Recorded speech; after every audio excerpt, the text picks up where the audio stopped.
গত ৫ই আগস্ট থেকে ভারতে আশ্রয় নেওয়া বাংলাদেশের সাবেক প্রধানমন্ত্রী শেখ হাসিনা সেখান থেকে একের পর এক বিবৃতি দিয়ে যাচ্ছেন। এ প্রসঙ্গে কথা বলতে গিয়ে নিউজ টাইমের বর্ষিয়ান সাংবাদিক দীনেশকে ভুরা প্রশ্ন তুলেছেন।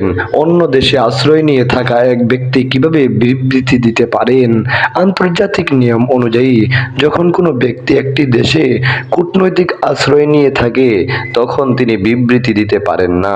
কিন্তু শেখ হাসিনা সেই নিয়মের উল্লঙ্ঘন করেছেন। ভুরার মতে শেখ হাসিনাকে যা বলছেন তা আসলে মোদী সরকারের শিখিয়ে দেওয়া বুলি। মোদী সরকার আসলে শেখ হাসিনার কাঁধে বন্দুক রেখে নিজেদের কথাই বলিয়ে দিতে চাইছে হাসিনাকে দিয়ে।